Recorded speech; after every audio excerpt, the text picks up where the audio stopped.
ताज्या बातम्या विचार नव्हे त्यासाठी सचोटी न्यूज चॅनल बघायलाच हवे। ज्ञान मनोरंजन संस्कार देणारे चॅनल सचोटीला सबस्क्राइब करा, बेल आयकॉनचे बटन दाबा, सोबत शेअर करायला विसरू नका।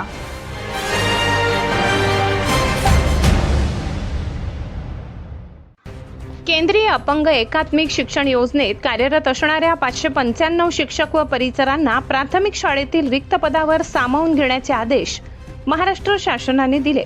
या संधीचा फायदा घेऊन संजय मोरेसह विविध टोळ्यांनी मूळ यादीत बोगस नावे घालून शेकडो शिक्षक भरती केली।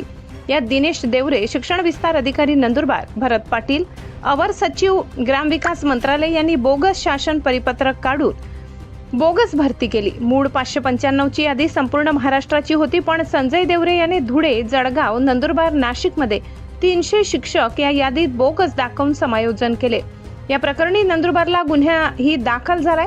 या प्रकरणात संस्था बोगस आहे, शासनाचे बोगस परिपत्रक करण्यात आले।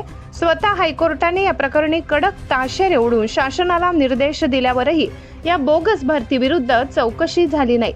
संजय भांबरे या प्रकरणात कोट्याधीश झाला। एका शिक्षकाकडून 25 ते 30 लाख मोजून शेकडो शिक्षक बोगस भरण्यात आले। आज भांबरेचा रेट 50 लाखाच्या घरात गेलाय।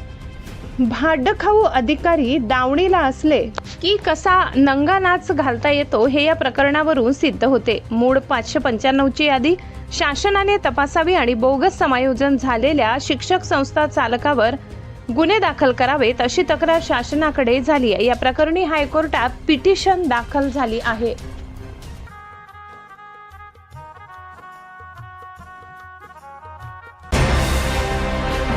ताज्या बातम्या विचार नव्हे त्यासाठी सचोटी न्यूज चॅनल बघायलाच हवे।